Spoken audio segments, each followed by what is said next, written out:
Hi, Jocelyn. You're the first one here. So I think you can unmute yourself or you can type it in the chat box, just like hey or hi. So I know you're here. So we could just have like a quick conversation before everyone else joins. Hey there. Okay, so Justin, how are you doing?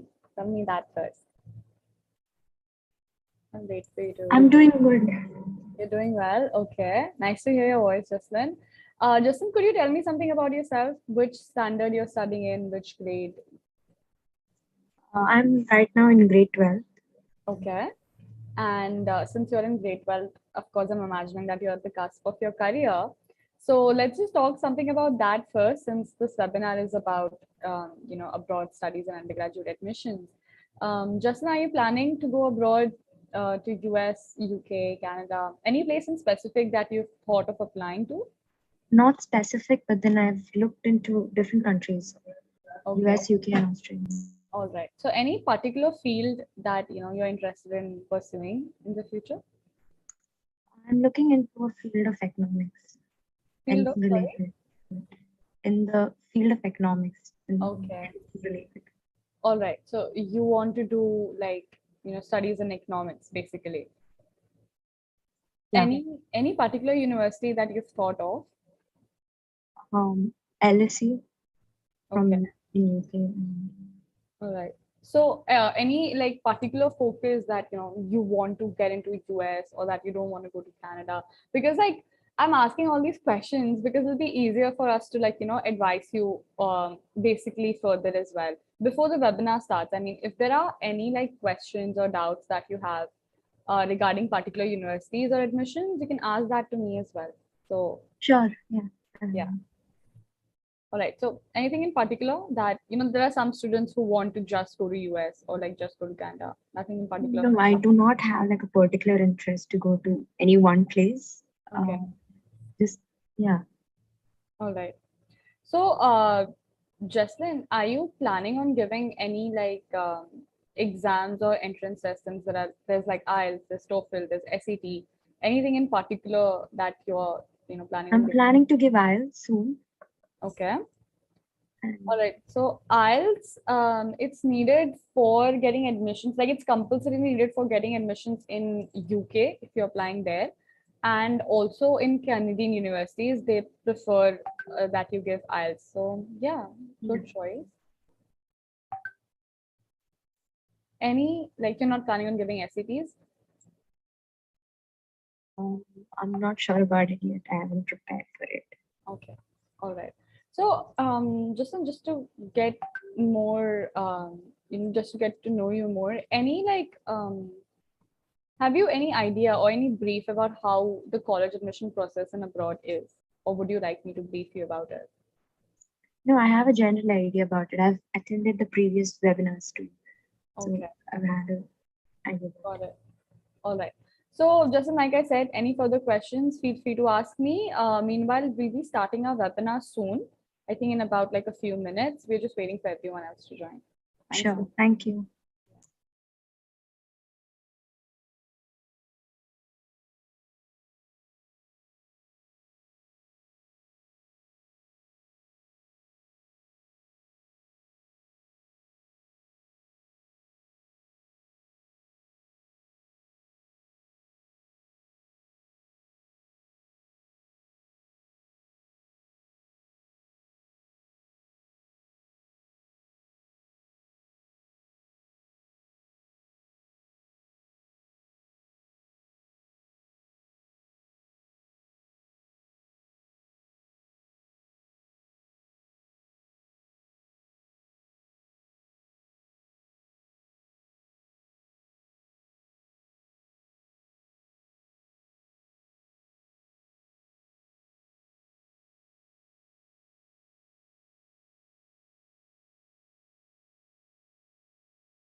Hi, can you hear me?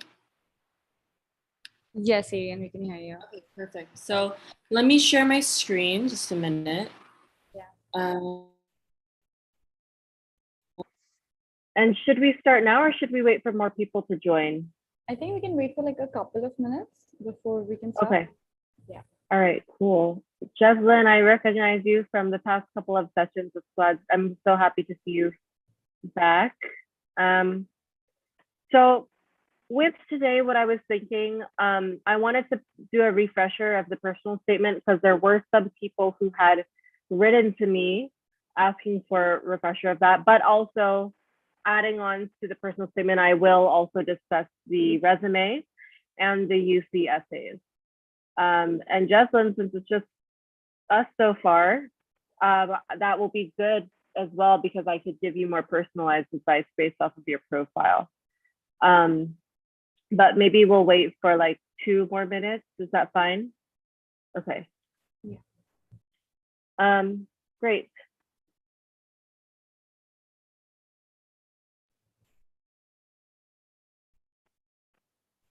Ian, just to like brief you a little bit about Jesslyn. So she's told us that she wants to pursue economics. And she's like, At LSD. yeah. Okay. So I've actually met with her before, her and her parents, I think. Yeah, so I remember her profile a little bit. So I know that she's into economics at London School of Economics, as well as some other universities in different countries. All right. Also, Salim has just joined us. Hey there, Salim. I hope I'm pronouncing your name right.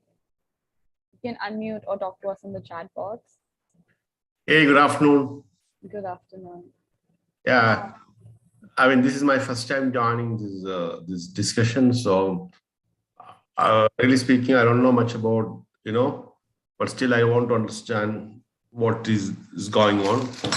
The purpose of my joining is that my son is studying on 12th grade in CBSE syllabus, okay, in Dubai.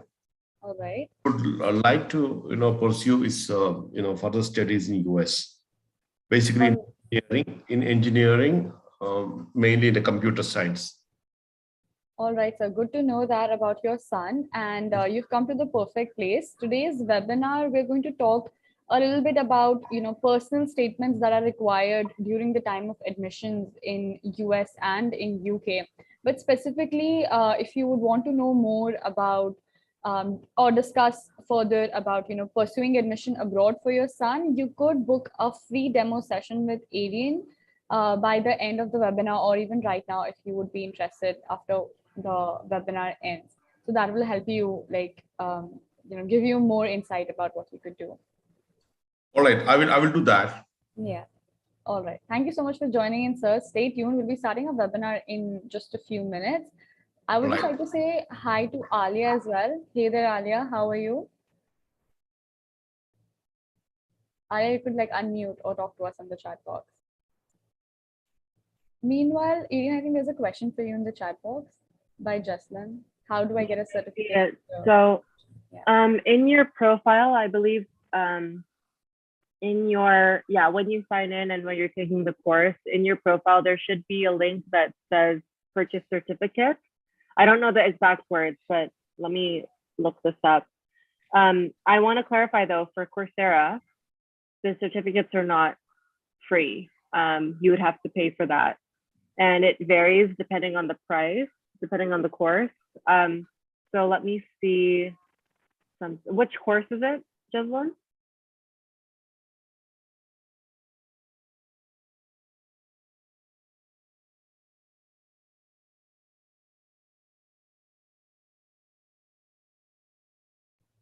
Enjoyable Econometrics by Erasmus. Oh, okay. I'm just looking at the Coursera help article. Just 1 moment.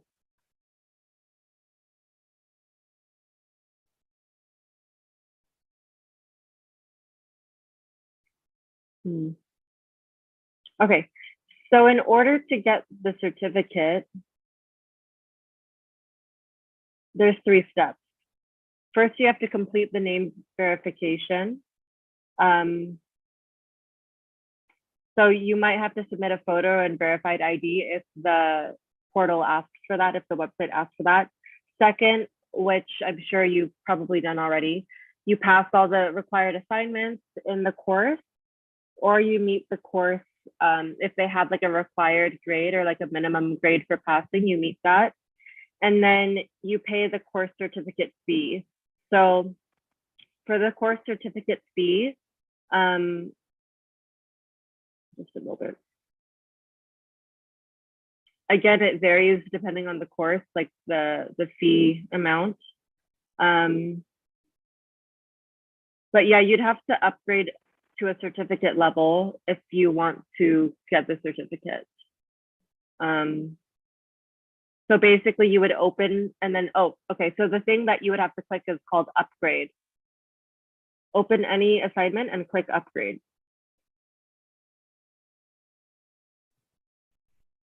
If you want, Jeslyn, yep. So if you want, if needed, we could schedule like a 30-minute call sometime this week. So you could share your screen and I could help you. That might be better than just explaining it, but it's up to you. Just let me know. Okay, guys, I think I'm gonna start. So I was saying this a little bit earlier, but what we're gonna do today, I'm gonna repeat a little bit about the personal statement. I'm not gonna go through all the slides from last week, but since we do have some newcomers here joining our webinar, welcome. I will just talk briefly about the personal statement, which is really the first essay that admissions officers will read in the US. And we're also going to talk about resumes and UC essays in this webinar. So the UC essays are for the University of California. Great. So first, I'll have my colleague speak first. Yeah. Yeah. Okay. So welcome everyone for our webinar. And today we have Arienne Calingo with us. She's an admission consultant and a video producer for Leap. And she's obtained her master's degree in international education policy from the Harvard Graduate School of Education, and also took courses at the Harvard Law School, Harvard Business School, John F. Kennedy School of Government, and the Harvard Divinity School. While at Harvard, she served as the project lead for developing an open e-learning course on diversity, equity, and inclusion for the UNESCO Chair in Open Technologies for Open Educational Resources and Open Learning. Arienne is very committed to advancing education forms, especially in the ASEAN region. She was the first woman to serve as Education USA Ambassador for the US Embassy in Manila. Since graduating with honors from Georgetown University in 2014, Arienne has publicly spoken about cultural diplomacy, diversity and inclusion, and international higher education at various venues, such as Harvard University, Georgetown University, Office of the Higher Education Commission of Thailand, Fulbright Thailand, and the British Council. If there's anyone who can guide you to your dream school, it is Arienne. With that, I welcome her and I welcome you all for this session and hope you all have a lovely evening with us tonight. Thank you so much for that warm welcome, as always. It's always great working with you.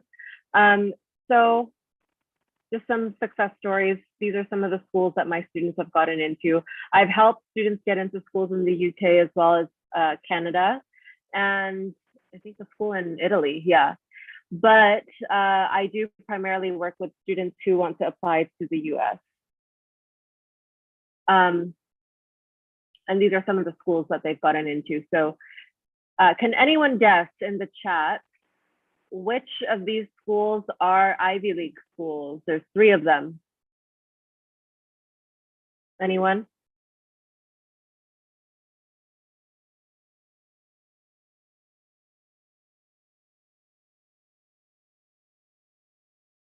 I think someone raised their hand. Go ahead. So you could actually just type it in the chat. Yeah. Yale is one of them. What's another Ivy League school on here? Cornell, Yale, and there's one more. It's something on the bottom. It's a big hint. It's something on the bottom row.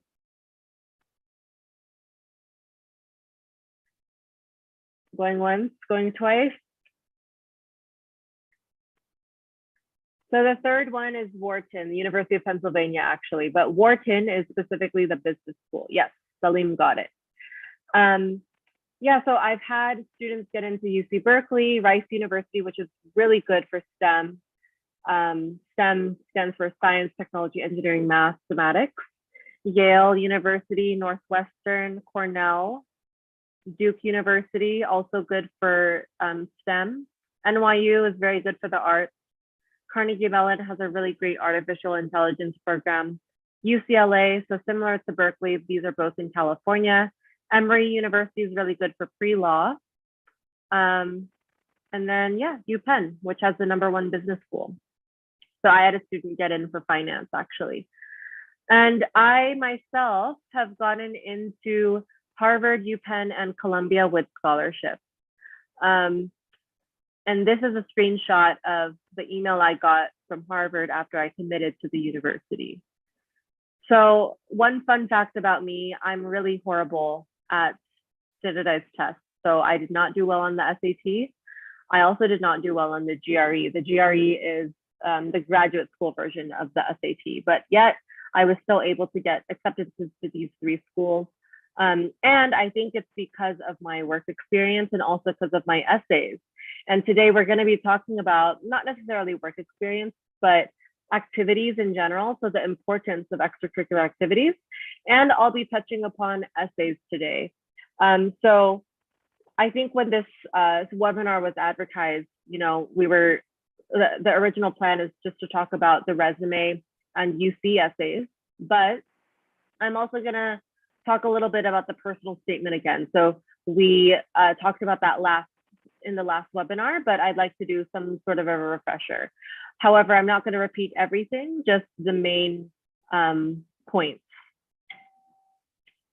Okay, so what is a personal statement? For those who attended my webinar last week, can anyone tell me what is a personal statement?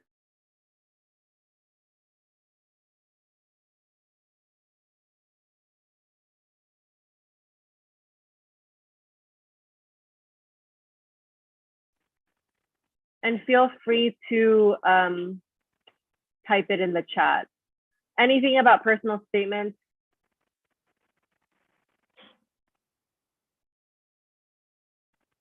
Either for the US or the UK. What does a personal statement entail? Like, what are you going to be talking about in your personal statement?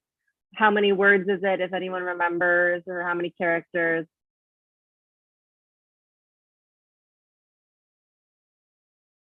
Any idea in the chat?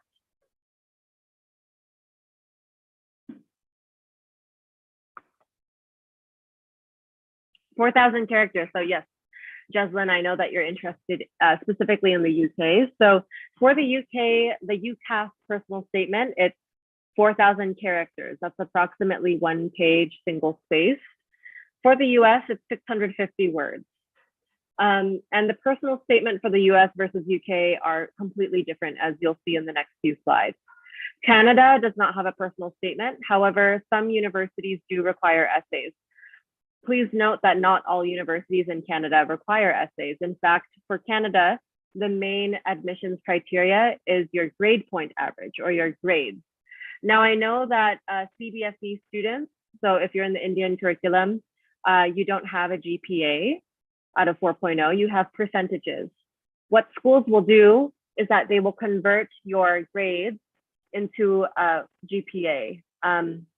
And I can talk about that a little bit more later during our Q&A session at the end.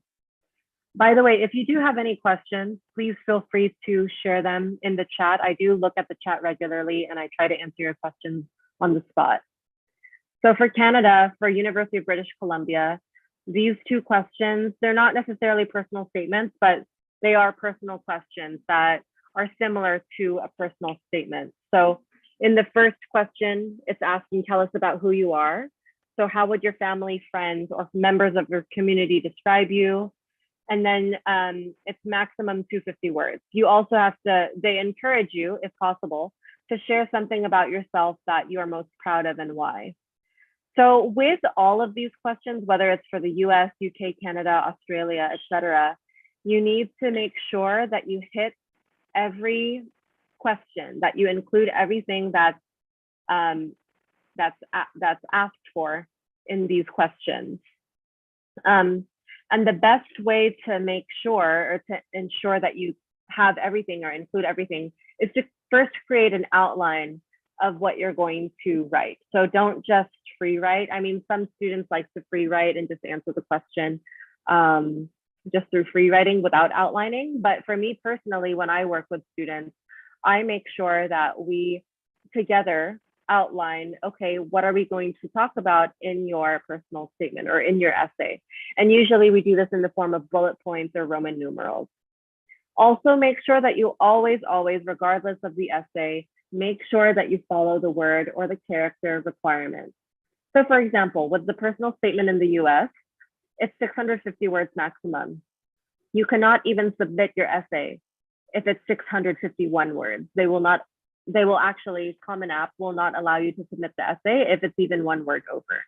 So make sure you're within the threshold, and also make sure if it's 650 words, try to get to as close to 650 as possible. I'm a very competitive person, so I always try to motivate my students to produce the best work that they can. With that being said, nearly all of my students have around 648 to 650 words, so it's just right there. Another personal statement like question that Canada asks, specifically UBC, what is important to you and why? So usually here, this is, for this question, I encourage my students to talk about something more academic. So for example, my student who got into all his Canadian universities, he talked about how medicine is very fascinating to him. And he detailed the reasons why pursuing medicine is important to him and to his life and career goals. And he also, for this question, he talked about his internship, one of his internships that he pursued that was medical related. So for this, I would say this is more personal, I suppose, with a personal story. That same student talks about bullying in this one. And the second one, he talked about academics. So for the Common App is the application portal or website that you will use to apply to a majority of your US schools. Now the UCs, which we'll talk about in a bit, the University of California schools do not utilize the Common App. They have their own UC application system. These are the prompts that are asked for the personal statement for the US. So the first one, by the way, you don't have to answer all of these questions. You just have to choose one. And again, it needs to be around 650 words. The first one is about a background, identity, interest, or talent that is so meaningful to you that your application would be incomplete without it. The second one is about obstacles and what you learned from a challenge, setback, or failure that you faced. The third one is reflecting on a time when you questioned or challenged a belief or idea. The fourth one, so this fourth one is a relatively new prompt that they came up with a year or two ago as a result of COVID. So it's reflecting on something that someone has done for you that has made you happy, and how has that gratitude affected or motivated you? The fifth one, which is quite popular among students, is to discuss an accomplishment, event, or realization that has sparked a period of personal growth. Sixth is describe a topic, idea, or concept that you find engaging. And the seventh, I do not encourage you to do. So if you want to apply to the States, don't choose the seventh prompt, share an essay on any topic of your choice. The reason why I don't encourage students to do that is because a lot of the students, when they see this prompt, they're like, oh, you know, since I could choose any topic or an essay on any topic of my choice, I could just choose an essay that I've already written for my previous classes. Do not do that. Admissions officers will know whether you're just taking an essay from a random essay that you've written for school. You should write a completely new essay for your college applications. This is very important. Like, your college is the next 4 years of your life that is pretty much shaping your career path. So you don't want to just recycle an essay written from your English literature class. Out of these prompts for the US, number 5, so the one about personal growth, and number 1 are the most common essay prompts that my strongest students have chosen. So my student who got into UPenn and my student who got into Yale, they both chose number 1. It's not required that you choose it, but I would say number 1 and number 5 are the most profound, in my opinion, essay prompts that you can choose. So what makes a good personal statement? And again, I'm going to go through these kind of briefly since we went through these last week. You need to have a hook. So a hook is something that really hooks the reader into wanting to read more of your essay. And how do we achieve that? We achieve that through using descriptive language. So usually I encourage my students to engage the senses. And we looked at a personal statement draft last week. We're going to look at another essay sample in a couple of minutes when we talk about the UC essays. Again, and this is something I said last week, that the best personal statements I've seen reflect on a moment of personal growth and really reflect upon the learnings that you came up with from that challenge or from that difficulty that you faced. Bad personal statement topics. So number one, and this is specifically for the US, academics you should not talk about for US personal statements. For US personal statements, again, you're talking about a difficulty and it should kind of utilize creative writing. So you're telling a story about yourself and how you've developed and matured over the years. UK personal statements are completely different, and we'll talk about that in a bit. UK personal statements are very, very academic. You're going to address what you want to study and why. Negativity towards anyone is a big no-no. The Dubai Kid essay, which I spoke about last week. So everyone from Dubai as well as Abu Dhabi that I've helped before, initially they want to, have an essay about diversity and how Dubai is so diverse, Diversity and inclusion are, of course, very important, crucial values, but I would say that an essay about diversity is very cliche for a student in the UAE or from the Gulf region in general. So try to avoid talking about that. Okay, so the white savior complex. I want to help poor children. I want to help destitute children. We want to avoid this. The reason being that, having an essay about I want to help poor people is highlighting privilege versus oppression.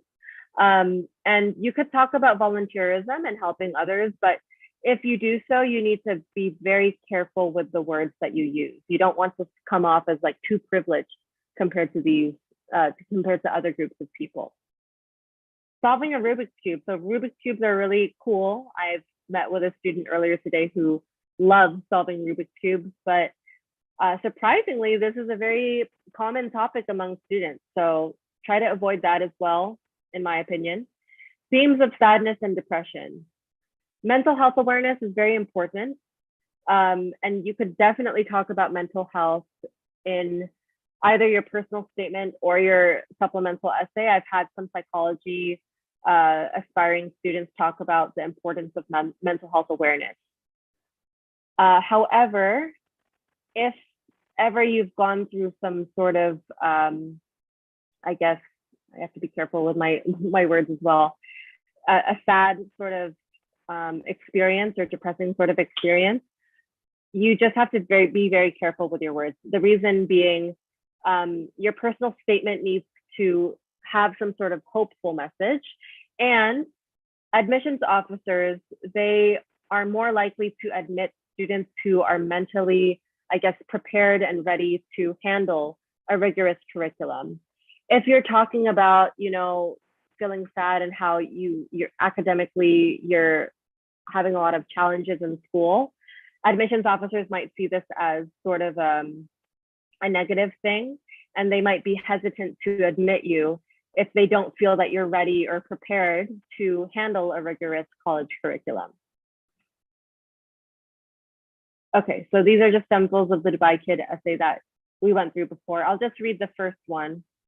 So growing up in Dubai, I feel as though I have the whole world at my fingertips. I'm exposed to various linguistic and cultural groups every day. Since the age of 4, I have never been in a classroom with less than 10 different nationalities. This is written very well. It's very, I like the language that she used, various linguistic and cultural groups. It seems like a very, rich and vibrant place with many different cultures. However, again, talking about diversity, especially if you're from Dubai or Abu Dhabi, is very, I would say, common among a lot of students. So who will read your personal statement, and not just your personal statement, but also your other essays, your supplemental university-specific essays? The admissions committee, sometimes the dean of admissions will check it out. Students, this is not for every school, but some schools, such as my school where I graduated from, Georgetown University, sometimes they get a panel of usually 2 to 3 students every year to read essays. An alumni, such as myself. So similar to the students, and this is not every university in the US, but some universities will get a group of alumni to read some essays as well. So this structure I use is for the personal statement for the US. However, you could possibly utilize this for some of your supplemental essays. And again, I'm going to talk about the UC essays specifically for this session. So for the personal statement, given for the US, like you have to be, you know, utilizing creative language and flowery language and descriptive language and engaging the senses. The first part, you're zooming into a specific moment and you're really engaging the senses. Where I think we're going to look at one essay today that kind of engages the senses. It does provide some sort of zoom in moment. Zoom out, you're providing context to whatever you're talking about in the zoom in paragraph. This penultimate paragraph is very important. It serves as the climax. So this is where you're going to talk about the lesson learned, how you've changed and developed, and usually this is the most personal paragraph. And then lastly is the conclusion. So you're circling back to the introduction somehow. So usually for the personal statement, for the conclusion, in order to make it very cohesive to the whole essay, I typically advise students to take a very specific word or phrase from their introduction and repeat it in the conclusion so that everything comes full circle. Brainstorming exercises, I've shared this during the last class, and I want to have time to talk about, you know, the UC essays as well as the resume. But prior to even writing your essays, whether it's the personal statement or the supplemental essays, you need to be able to identify really good topics that will highlight your strengths and will allow you to stand out among other applicants. So the best way you could do that, there's 2 exercises that I recommend. There's the pie chart exercise. I went through my own sample in our last session, so I probably won't go as in depth, but I'll repeat a little bit about it again. And then there's the 10 things exercise. So what would you want 10, or what are 10 things that you would want an admissions officer to know about you? So what qualities would you want to highlight about yourself? So this is one example that I shared last week. I'm a very ambitious person, in my opinion. So before my 23rd birthday a couple of years ago, I made a detailed outline of goals. And I think literally the title of that Word document was Goals I Want to Achieve for the Rest of My Life. Like that was the title in all caps. And one of them was to create a scholarship program. Exactly 1 month after my 23rd birthday, I was able to secure a partnership with a school in Thailand, and I created a series of scholarship opportunities for students learning English. So I think that this is a perfect representation of my ambition. As you can see here with the 10 things exercise, there's 2 steps. One, you choose a value or a characteristic about yourself that you think is very important, that really reflects who you are. And the second thing is to choose a very, very specific example. So as you can see here, I didn't provide multiple examples demonstrating my ambitious attitude. I only chose one specific example and I elaborated on it. So you want to be as specific as possible. The pie chart exercise. So I won't explain the full pie chart because I did that last week, but for those that are new joining today, welcome again. The pie chart exercise is essentially an exercise where you reflect on your identity. So what are pieces of your identity that really shape or make up who you are? For me, these are the most crucial parts of my identity. So I faced a lot of colorism and racism, especially in high school. So because of the racism I received, I was bullied a lot. So I was one of 3 Asians at my entire high school. And I was the only full Asian in my class in my graduating year. So people would usually speak to me in a very stereotypical Chinese accent. And I think because of the racism and bullying that I faced, that really solidified my commitment to diversity, equity, and inclusion issues. So these 2 are very crucial parts of my life.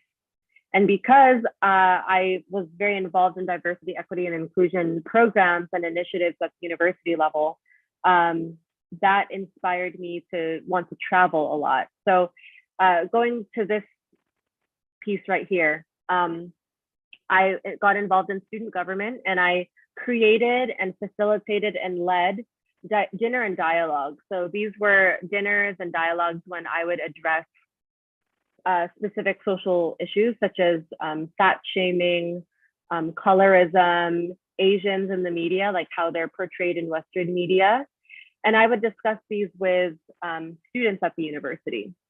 Travel. So following college, as my colleague mentioned earlier, I graduated from Georgetown, and right away I moved to Thailand, and I worked for the Ministry of Education. I've also worked for the US Embassy in Manila. I've also, for 2.5 years, I lived in Dubai, and I was working for an education firm. I also lived in Singapore for 3 years. So I've lived in a number of different countries. I've wanted to work in different countries as well. And this is not just because I love eating the food of these different countries, but also I genuinely love learning about different backgrounds, different religions and cultures. In fact, 2 weeks ago, I gave a presentation. I was a guest lecturer at a school, and I gave a presentation on Arabic art, architecture, and calligraphy. So I can also speak Arabic as well. Pizza, I love pizza. Whenever I go to any country, I try to find a pizza place. The arts, I'm very interested in all forms of art, dance, calligraphy, poetry, photography, and Harvard actually published some of my poetry as well as photography. Relationship with my dad. So we had sort of a rocky relationship at first, like when I went to high school, because I was bullied, as mentioned here again. So I was bullied in high school, and I think I took out my anger on him because I had transferred to a new high school, so the high school where I was bullied, because we had switched cities, we had moved to different states.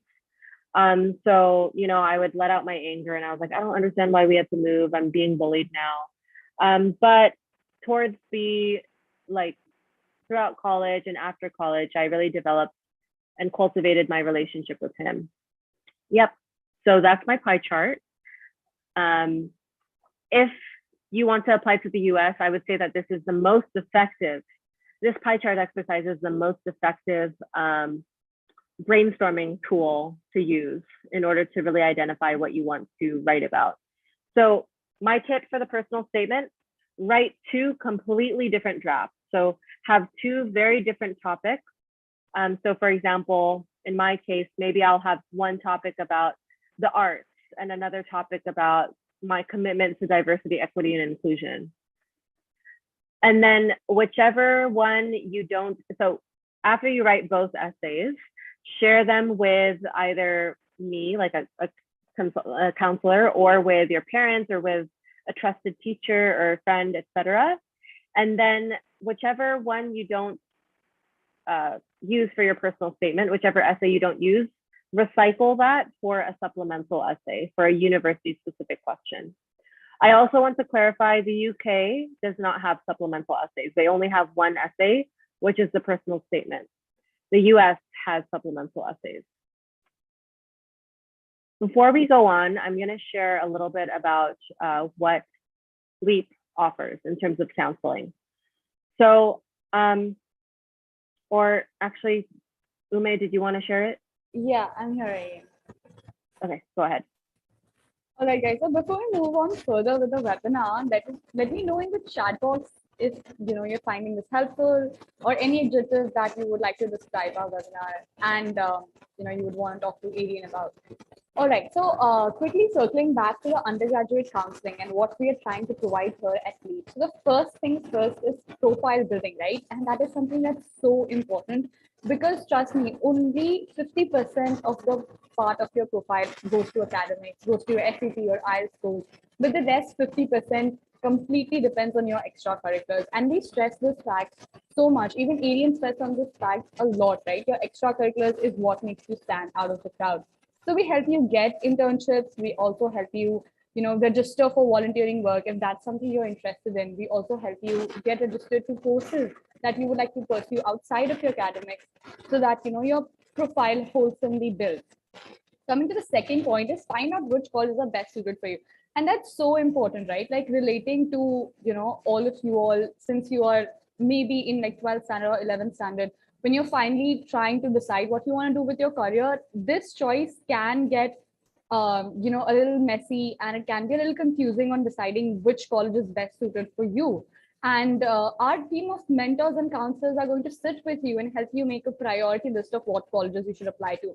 Coming to personal statements, letter of recommendations, and supplemental essays, I think this webinar is glimpse enough on how Arienne and our other mentors can help you get aid in writing your personal statements and your letter of recommendations, as well as editing them out for you. We also give advice on scholarships, and we also help you get financial aid if that is something you're looking forward to. Since abroad education can be side. And the last thing, but the most important one, is the visa assistance. So of course, in visa assistance, we'll help you through the entire procedure of documentation, and we'll also set up mock interviews so that you're very well prepared before your final visa interview. Moving on to the next slide. Yeah, so since I've just been talking about the kind of quality and the facilities that we provide at Leap, let me just give you a glimpse of where our students have reached because of our help. Students have been admitted to Yale, to Wharton, to Cornell, again, all of these 3 top Ivy League colleges in the world. We also have students at New York University, UC San Diego, Berkeley, Carnegie Mellon, University of Michigan, Duke, Emory, University of Southern California, University of Illinois. And again, to specify and remind you all, these are the top 35 universities in the world. So you do understand, the kind of personalized attention and quality that we're trying to provide. Moving to the next slide. Yes, so you've already met Arienne, but I would just like to brief again that one of our counselors and mentors is Arienne. She's a graduate from Harvard and from Georgetown University. And moving to the next slide. Yes, so these are our 4 mentorship programs. The first one is the Ivy Advising Program. Specifically, if you're aiming for Ivy League colleges, this is the best option for you. We also have Global Advising Program and Elite Advising Program that will have specifics from the facilities that we provide. And we also have a profile building program. If you are specifically in need for building your profile, we also got a program for that. The prizes for all of the above are listed on your screen. And having explained everything, I would just like to launch a poll. It basically asks you if you would, be interested in joining the counseling program. And if you want to join right away, you can type down your names in the chat box, and my team will be able to guide you further from there. Or you could just and then I'll let you get back to your webinar. It'll take about like Thank you so much for sharing the information, Ume. I think it's very cool if you guys could, book a demo session with me. So the demo sessions, I'm going to share my information, by the way, my email address, but the demo sessions are completely free, one-on-one. And I'm allotted to give a student 1 free demo session, and it's 1 full hour. In that demo session, typically I talk about, what's it called? Like so your profile, your academic as well as your extracurricular profile. And then I analyze your profile and see, if you have any gaps. So in case you do have any gaps, usually I recommend specific online courses to you during that demo session. I also recommend virtual internships to you that are free, online, and self-paced during that demo session. We could also talk about potential universities during that demo session. So with these prices, by the way, these are in UAE dirhams, just as a note. If you're based in India, there is a different package for that. Okay, so the UK personal statement. I'm so sorry to intrude. If any one of you would like to book a session with Arienne right away, which is absolutely free, you can type down your names in the chat box, guys. So our team will make a note of that. Thank you so much. Yeah. So if you want a demo session with me, just please put it in the chat, and then I will reach out to you and schedule that for this week. Okay, so the UK personal statement. The UK personal statement, as mentioned, is this is the only personal statement or the only essay for UK schools. And it's academic. So you're going to be talking about, basically, it's a chance for you to articulate why you would like to study a particular course or subject and what skills and experience you possess that show your passion for your chosen field. Libish Kumar, I see that you would like a demo session tomorrow. Yes, we can make that happen. So I'll look at my availability and I'll get back to you.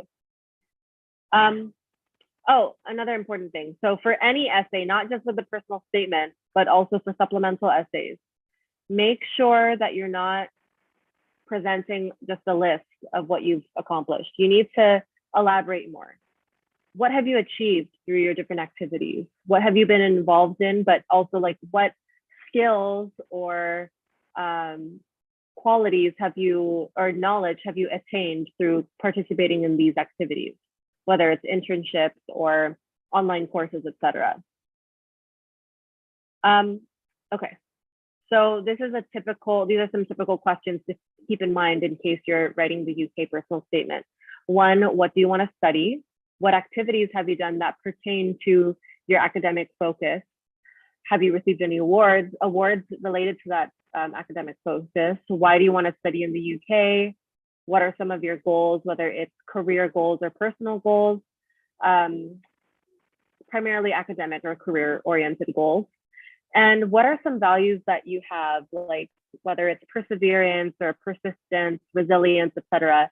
And how would these different qualities help you succeed in achieving your goals? Supercurricular activities. So now we're going to dive into the resume. Supercurricular activities and extracurricular activities. For those who attended my chat last week, does anyone remember the difference? I think I mentioned it very, very briefly, but anyone remember the difference between extracurricular versus supercurricular activities? And if not, perfectly fine. I'm going to repeat it anyway, the definition.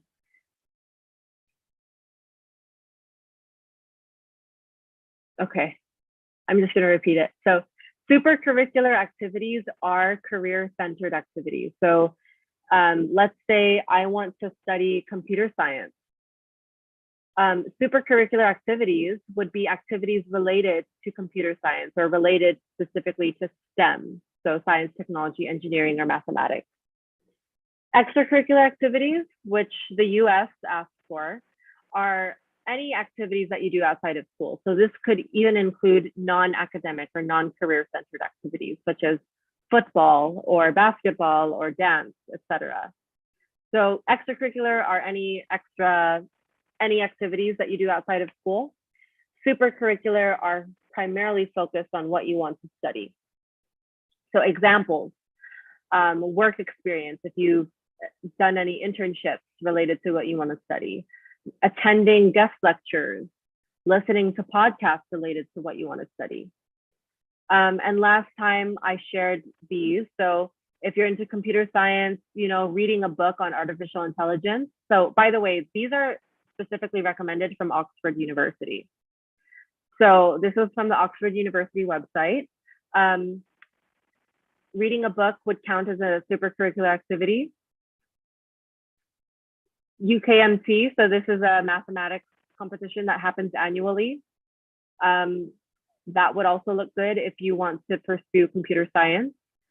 AI for everyone. So this is typically a course that I show a lot of students who want to study computer science. It's a course available on Coursera, free, online, self-paced. The only instance when it's not free is if you want to purchase a certificate. It's taught by a Stanford University computer science professor. And then there's one website that's really good. I'm going to type it in the chat for you guys. thefarage.com. This website offers free online self-paced virtual internships. So if we were to have a demo session together, I would go over some internships specifically for your profile. But if you want to browse this page on your own, I've put the link in the chat for you, thefarage.com. This Walmart one was offered on the website. Moving on, if you want to study business or economics, again, this is from the Oxford website. So they recommended this book. So this is actually a very popular book, How to Win Friends and Influence People by Dale Carnegie. It focuses more on the soft skills needed for business, specifically leadership, persuasion, negotiation. Economic Society, I realize that not all high schools offer an economics club or society, but if your school does offer one, that would be really good to join if you want to study business or economics. If you're based in Abu Dhabi, there's the Abu Dhabi University's Young Entrepreneur Competition. Not sure if it's happening this year, but I know that it was happening in previous years. Coursera, again, so online courses count as extracurricular and supercurricular activities. There's one popular one called Financial Markets that's offered by Yale. So my students who want to study business, they've taken this course and all of them said that it was a very good course, very positive reviews. Work experience, again, this JP Morgan virtual experience is offered on thefarage.com. Okay, we're not done yet, but I'm sharing with you guys my email address, arienne.calingo@leapfinance.com. I'm also going to put it in the chat for you. arienne.calingo@leapfinance.com. If you want a demo session, please email me. Libish, I've noted your name as well. Okay, so let's continue to talking about the resume. Just a minute.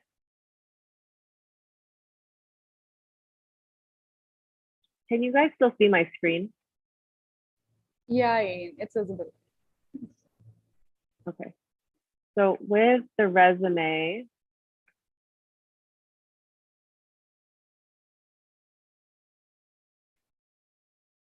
before I show the resume, there's something called a brag sheet.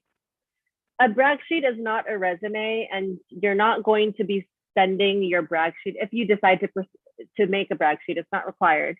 But if you decide to make one for yourself, the purpose of the brag sheet would be to give it to your teacher recommenders. So in the US as well as the UK, typically they will ask for 2 teacher recommendations.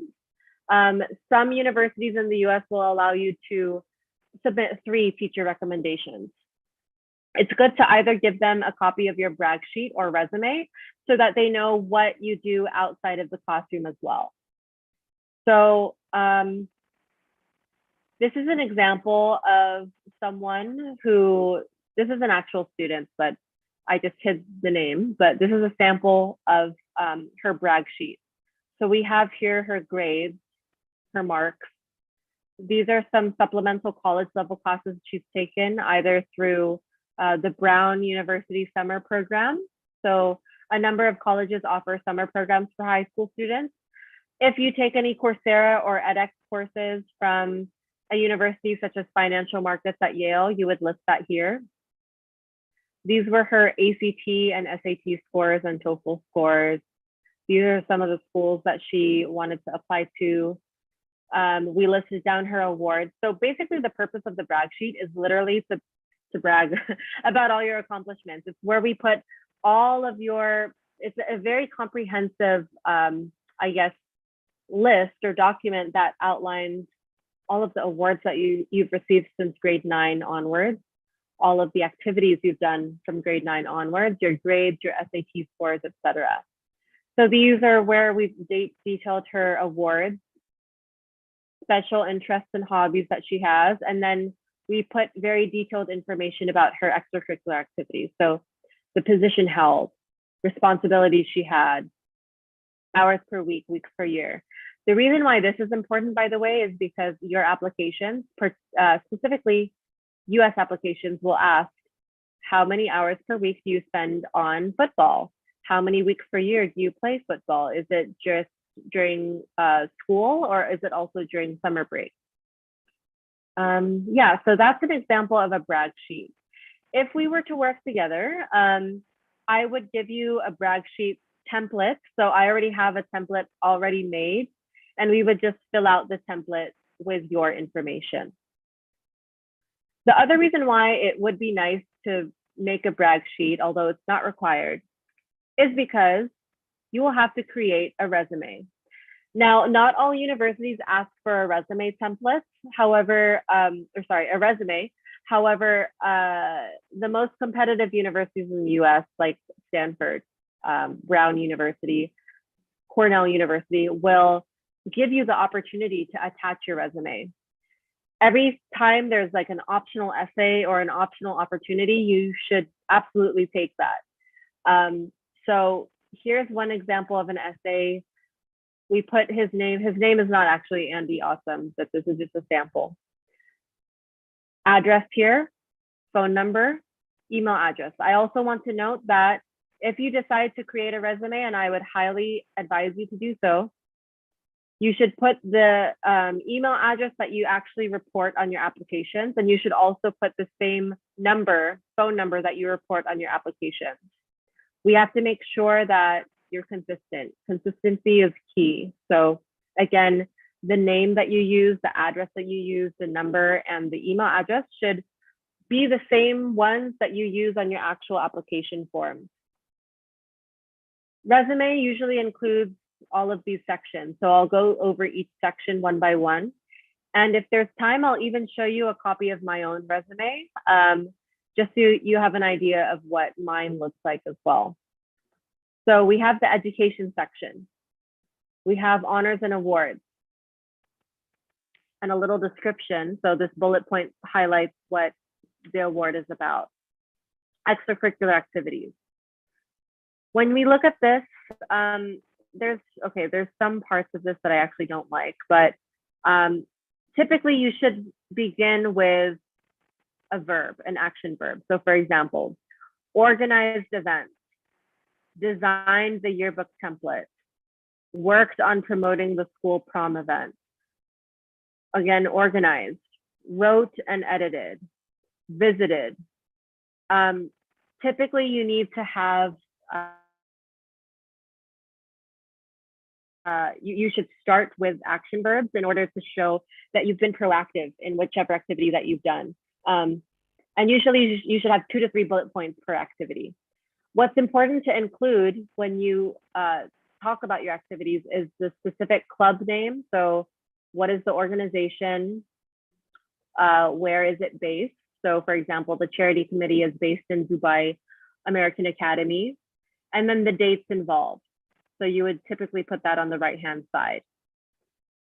What is a mistake that you see with the dates? Can anyone note? It's a formatting mistake. That's a big hint. There's a big mistake here, for example. What's the formatting mistake here? Anyone?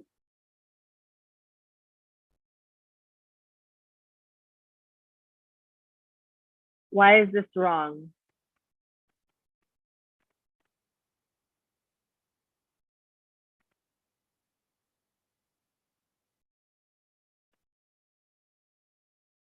All right, I'll just tell you the answer. So the dates need to be aligned.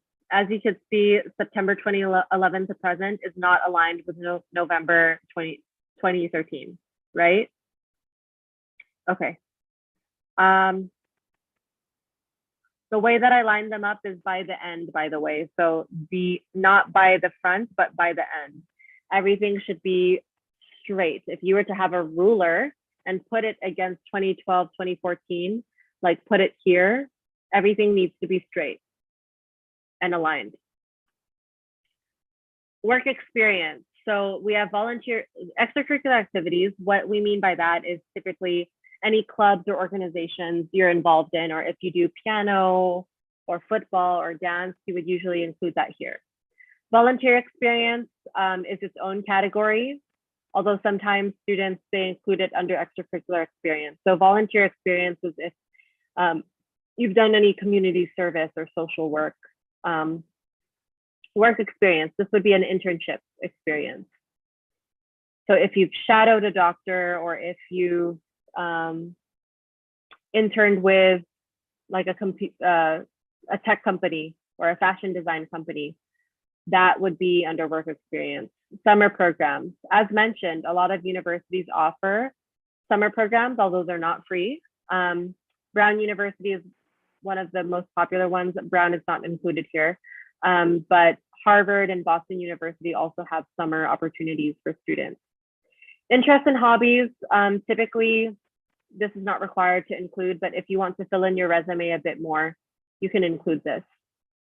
As you can see, resume should be around 1 page ideally, but my strongest students have had 1 to 2 pages, 2 pages max. Don't make your resume 3 pages, 2 pages maximum. Now I'm gonna show you a copy of my own resume as well. Let me just pull that up. Just one moment. So if you have any questions, can you guys share it in the chat so far?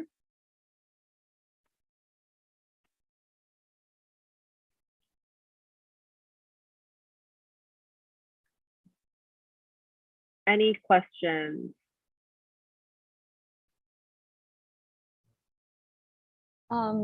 Also, just like further information, since you all are typing down your questions, please go ahead. But there's something I would like to say.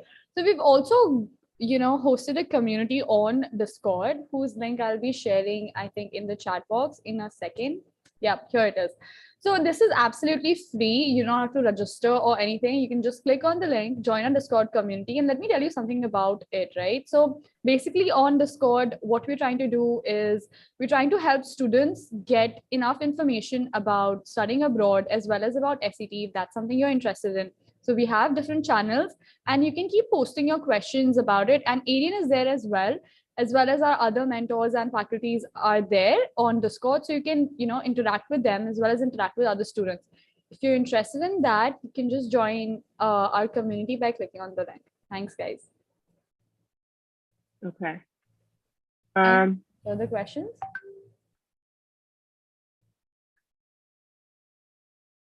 Can you guys see my resume? Yeah, it's visible. Okay. So my resume has a lot, but this is like just a sample for you guys. Maybe it'll inspire you as well. So I put my name in bold, my address here, my phone number, my email addresses. Education section. So as you saw in the previous sample as well, you should have an education section. In your case, you would put your high school. Work experience. So for you guys, since you're still students, yours would say extracurricular activities. Work experience for me, these are the jobs that I've held. So I put the name of the organization here. This is where I would put the location, but this is remote. But here's an example of a place that's not remote. So I worked in Dubai. This is my role or my title. So consultant and video producer. I italicized that. I put the organization in bold, and then I put the dates here. So you could put the dates either on the right-hand side, like in the previous resume that I showed you. I do have a previous resume draft where I put all the dates like aligned on the right-hand side, but here I've just put it here, like next to my title. And whatever you decide to do, just make sure that you're consistent. So if you decide to put the dates on the right-hand side, decide to do that for everything. If you decide to put it here, decide to do that for everything. Okay, so the thing I wanted to show you, the reason why I'm showing you my resume is because of the action verbs. again, it's very important, one, that the bullet points are the same. So for example, as you can see here, they're square. They're not circles. I caught myself one time I made a mistake and I had some inconsistencies, like some were circles, some were squares. But again, with your resume, consistency is key. So everything needs to be aligned, everything needs to be consistent, the font size, etc. And the only time, you know, that I used a bigger font size was for my name, right? But even like everything should be aligned. And these are some action verbs that I use: design, script and film, manage, interview, create and facilitate, lead. Again, create and facilitate. And it's perfectly fine to repeat as long as you don't, as they're kind of spaced out. Conduct research, guide students, serve, conduct, mentor, designed, delivered, researched, established. So I begin each of my bullet points with an action verb. And again, similar to what I said before, each one, so each bullet point or each activity rather, has around 2 to 3 bullet points under for the description. This one is an exception. So this one's 5, and that's because I'm currently working at Leap. So it's a little bit more detailed. Your resume probably won't have this. So this is conference presentations and speaking engagements. If you have published work, so I do have some students that have published their work somehow, whether it's like a book on Amazon or poetry or artwork. You could mention that. You could have a section on published work. Skills. So this is a section that was not included in the student resume sample that I showed you, but I would highly, highly encourage you to have a skills section at the end of your resume. In the skills section, if you're bilingual or trilingual, if you know different languages, you should highlight that as one of the first bullet points under skills. So as mentioned, I can speak Arabic. I also know Spanish. I know conversational Thai as well as conversational Filipino as well. So I highlighted skills in my, as one of the bullet points under skills. The second purpose of skills, so the first would be to talk about languages. The second one would be to highlight any particular programs that you use. And the more unique the programs, the better. Although for computer science, for example, you would list down the programming languages, you know. So for example, Python, Swift, CSS, I think it's called. What are some other programming languages? SQL, Java, etc., JavaScript. So you would put that, you could put that in skills. In my case, I don't know any programming languages, but I do know Adobe Photoshop. This is a very specialized, I guess, program that higher education administrators use. Same with this. iMovie, social media also counts as a skill nowadays. Yeah, so this is my resume. I put page numbers, but you don't need to put page numbers. It's not required. Any questions on resumes so far? If not, I'm gonna move on to the UC essays. So any questions on resumes?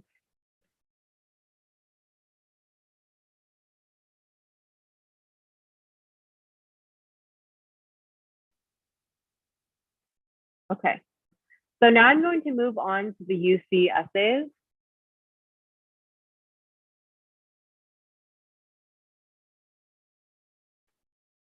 What are some of the UCs? So in the chat, can you guys put some of the UCs? I mentioned 2 earlier in my success stories. What are some University of California schools?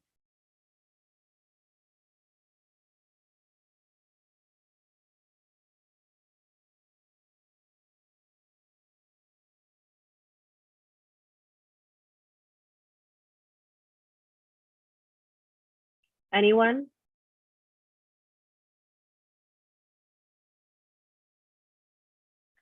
Does anyone know what UCLA stands for? What does LA stand for?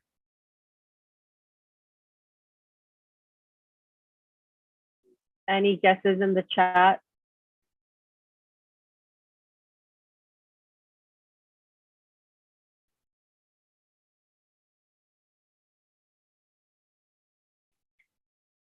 So when I talk about LA, California, what city is LA?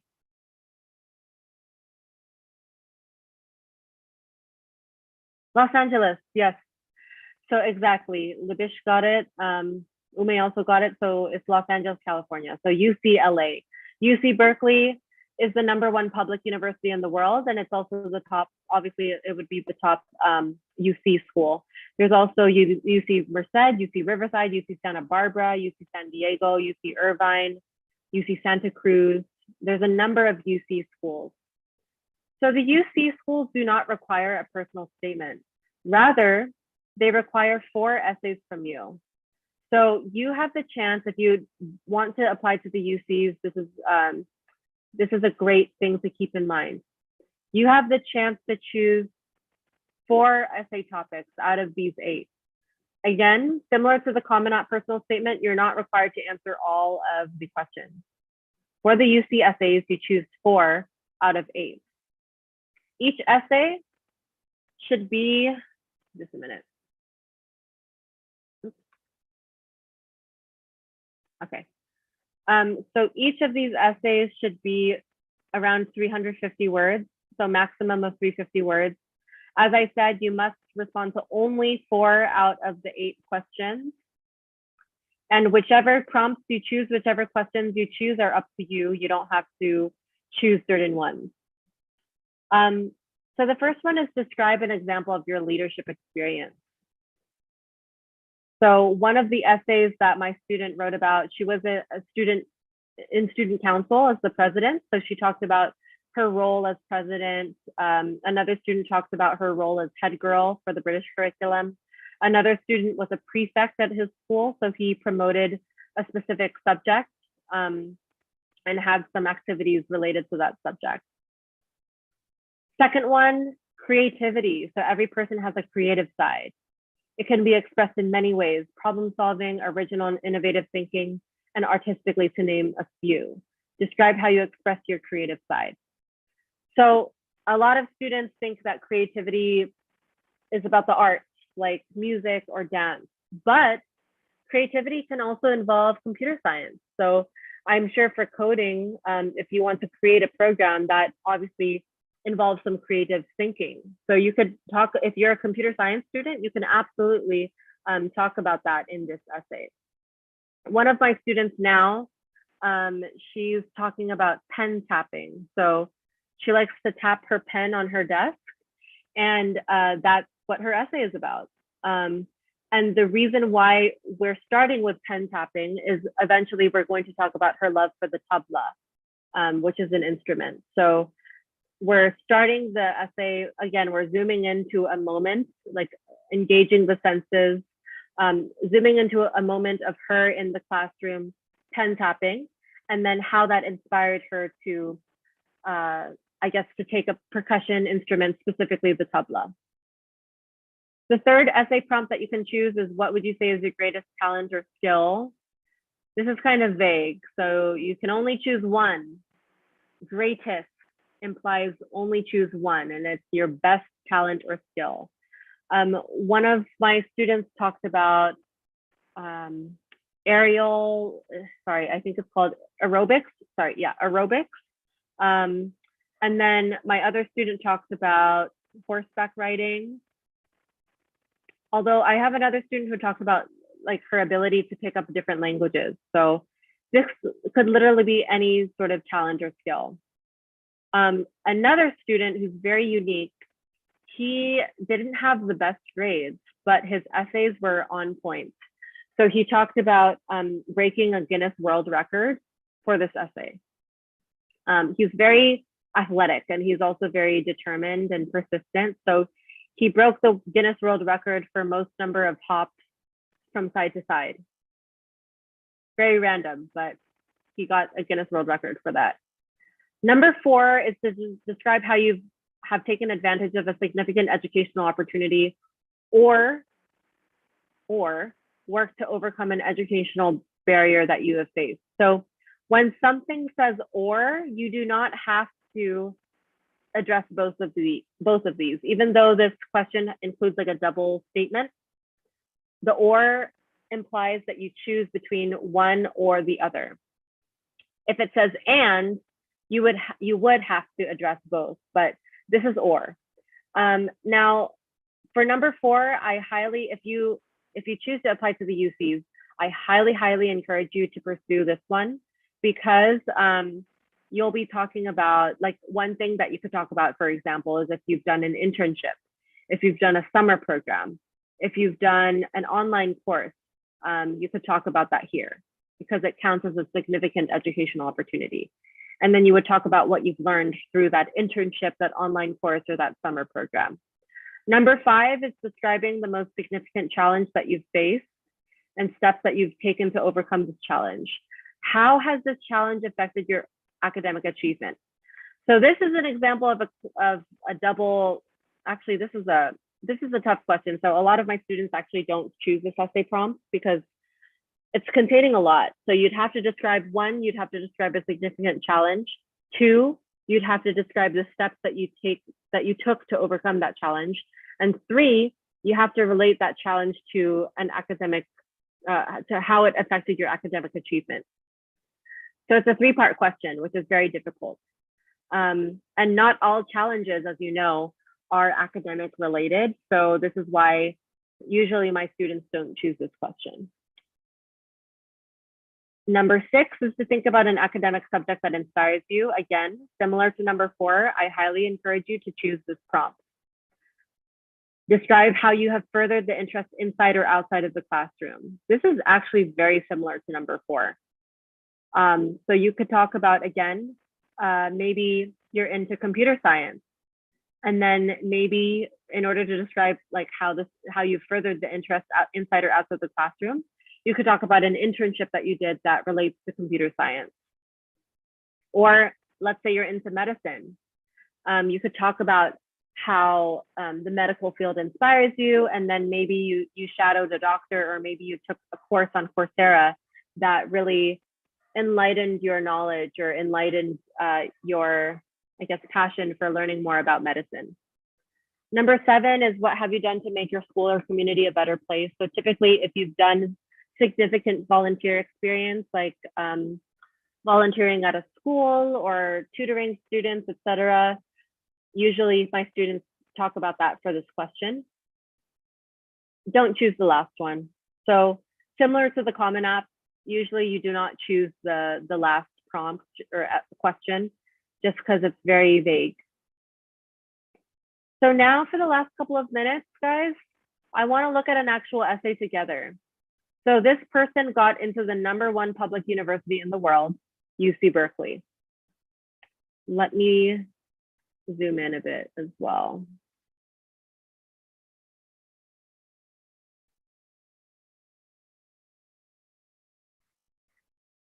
All right, guys. So every person has a creative side, and it can be expressed in many ways: problem solving, original and innovative thinking, and artistically, to name a few. Describe how you express your creative side.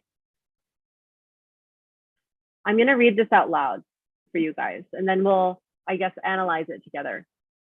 On our way to Malaysia from Singapore, my dad started our road trip with a short question. What runs but never walks? Eager to find the answer and claim the $2 prize, my mind began to race. People? Can't be. What about a superhero? That wouldn't work. Animals? Nope. It had to be something inanimate. But how can an inanimate object run? Wait, run? Run. Rivers run, electronics run, everything runs. What had started as an impossible question now had an endless number of answers.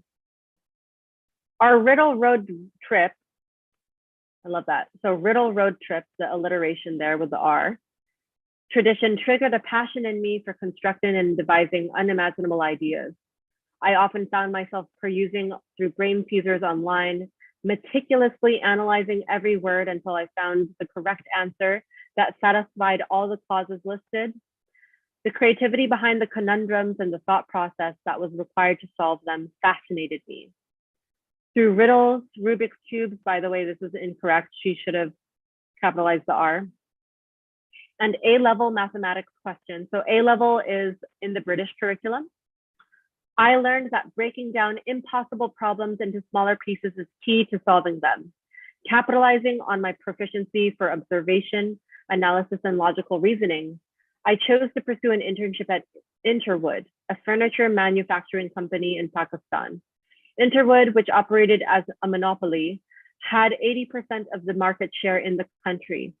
And I found myself intrigued as to how and why they were so successful. As my desire to understand the strategy and thought process behind its operations deepened, I realized that just like a riddle, business was about asking the right questions rather than looking for the right answer. Consequently, I found myself drawn into strategic thinking, particularly game theory and its applications to different markets. With different conditions in every market and industry, I see applicable business and economic strategies as the perfect puzzles for me to solve. Today, I continue to exercise my mind by organizing trivia nights, riddle challenges, and Rubik's Cube, this should be capitalized, competitions. Although most people display their creativity through various forms of arts and music, as I mentioned, usually art and music are the common arts, creativity activities. I showcase mine through a simple question. Feed me and I live, yet give me a drink and I die. What am I? So that was weird. I didn't like the last thing, but I think she did that just to repeat, the topic or the concept of riddles. So in the chat, can you guys share what you like or what you dislike or what you observe from this essay? So what are some things about this essay that you think stand out, or is there anything that you don't like?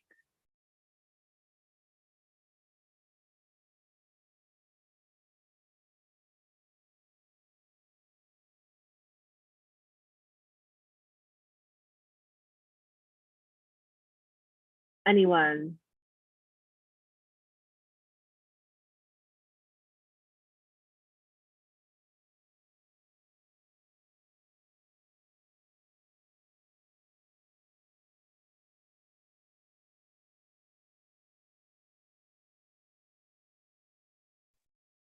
We're in the last few minutes, so after this, we're gonna get into your questions. But was there anything that you didn't like from the essay or like?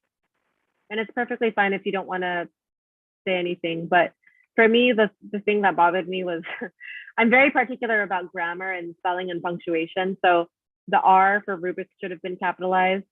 I'm not a big fan of the ending, but the intro really drew me in. So again, with your introduction for your essays, specifically for the US, you need to draw the reader in. So here, she's zooming into a specific moment, a conversation with her dad during a road trip. All right, guys. So if you have any particular questions now, I'll open the floor to you. We have around 8 minutes. Please feel free to ask your questions.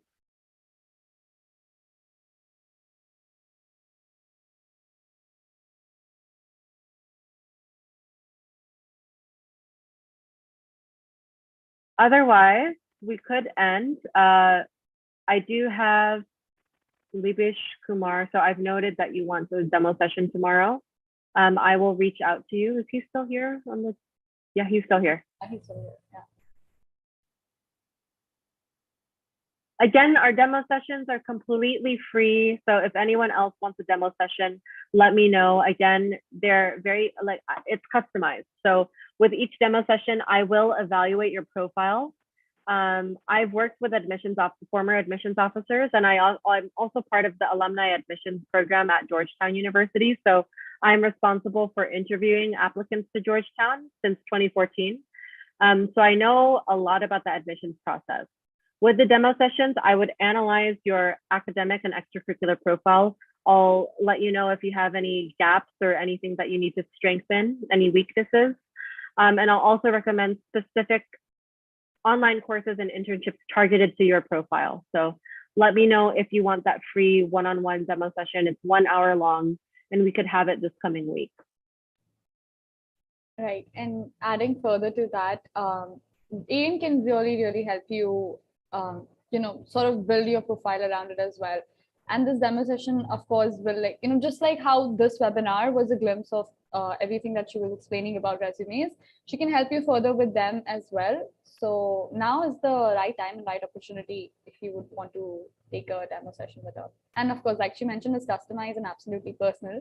So it'll be personalized according to how you want to build your profile and what you want to pursue further. Let us know, guys. And if there are any questions, please feel free to type it in the chat box. If not, we could end the session here.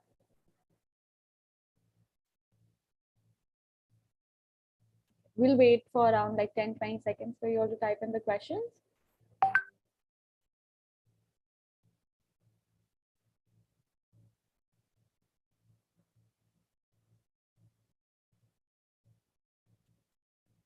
All right, since there are no further questions, thank you so much for joining in. Hope you all had a lovely session with us. Hope it was helpful. We have these sessions every week, and next week it's going to be on Friday instead of Saturdays. Thank you so much for joining in. Please keep taking care of yourselves. And yeah, have a good evening, guys.